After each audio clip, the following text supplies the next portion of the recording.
I've been traveling the country, meeting all different kinds of farmers, and it never ceases to amaze me how deep-rooted each family is.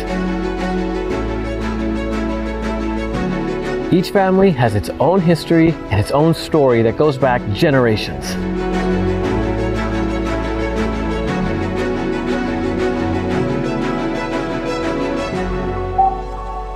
Today I'm talking with Colin Szawlowski with the Szawlowski Potato Farms here in the meadows of Northampton, Massachusetts. And here he is now. So nice to meet you. Nice to meet you. Thanks for having me here. And your last name is Szawlowski, am I saying that right? Yes, you are. And where is that from? That is from Poland. Okay, so that's where the family originally came from. J.R. Szawlowski, my great-great-grandfather, came from Poland in 1910. Where we are standing is the Northampton Meadows, where he grew his first crop of potatoes. So that makes you what generation? The fifth generation. Fifth generation of potato farmer here in this land. Well, JR picked an amazing spot. This place is stunning.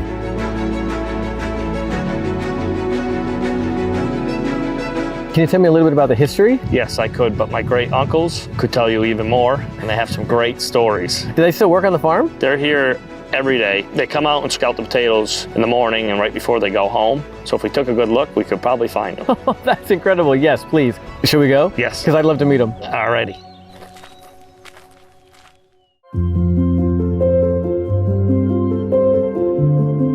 Before we get to them, can you tell me about this structure? I noticed your name on the front of it. This old building is one of JR's potato houses. When he first came over, he built this. And it's very important to me because my grandfather and my uncle's ashes are spread out behind it.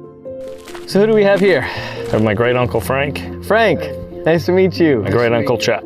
Chet. Nice to meet you. Nice to meet you. So what can you tell me about the history of this farm? Who founded the farm? Grandfather, J.R. And your grandfather came over from where?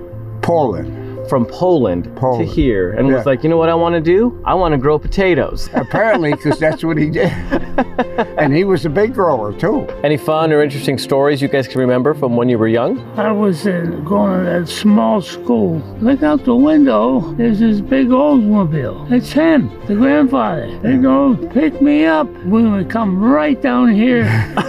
There already was a tractor sitting here waiting for me. He'd pick you up in that big old Oldsmobile and bring you right to work. How old were you when that was happening? 6, 7. 6 and 7 years old. You guys were driving tractors. We were young and didn't know nothing but work. J.R. and my father, they taught us the right way. We weren't hanging around the streets. You weren't hanging around the streets, you were hanging around the fields. And how many years would you say you've actually worked on the farm? She's 87, so 83 years you've been working. 83 years.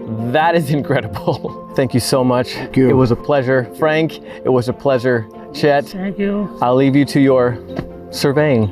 Yeah. Take care. Yeah. So tell me, what is it about this region that makes it great for growing potatoes? So we have the Connecticut River that runs through our farmland and it makes our soil very, very rich.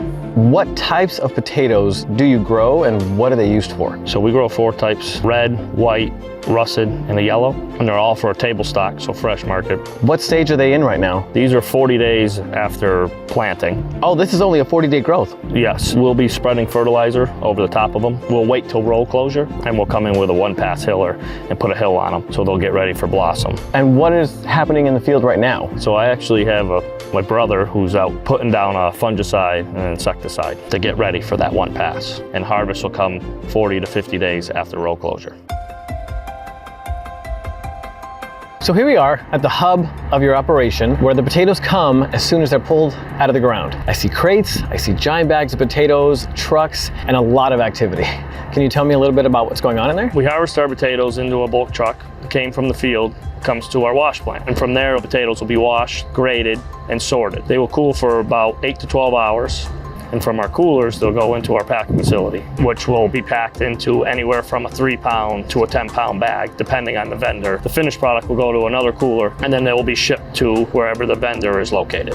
Where do you guys ship and what makes this location ideal for where you ship? So we ship in the major cities in the East Coast. Being in Massachusetts, we are centrally located. We can get to our major cities, Boston, New York City, Philadelphia, from 2 to 5 hours. So you're just really close to all of these major cities. Well, it seems like you have a really good crew here. Can you tell me about your employees? So I wouldn't even call them employees, they're like family to us. We employ in our busy months anywhere from 60 to 70, slower months 20 to 30. We wouldn't be where we are today if we didn't have every one of them. Beyond all the work that the community does probably at this farm, is there anywhere you guys like to go to just unwind, have fun? So we like to go out to the Connecticut River there, which splits Hatfield, Hadley, Sunderland, Northampton, where all our farm fields are. We like to go on the boat, fishing, so.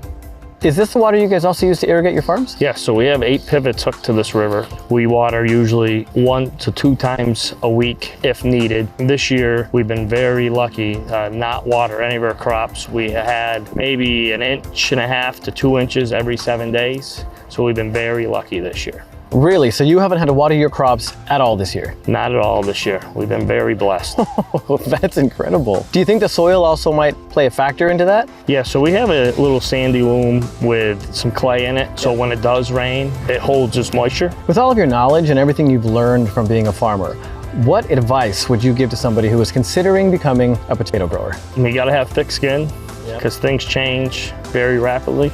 And you have to have a good family support group. Not just working with the family, but outside the work environment. Our family is very close. We have a thing called Patio Sunday, where my father makes hand-cut French fries and brags how good they are to us while we're watching the football games. Was that your way of inviting me to Patio Sunday? Yes, we are actually having one tonight. Can you please join? Yes, please. As soon as you said hand-cut French fries, I was like, you're gonna take me there, right? Here we go. All right.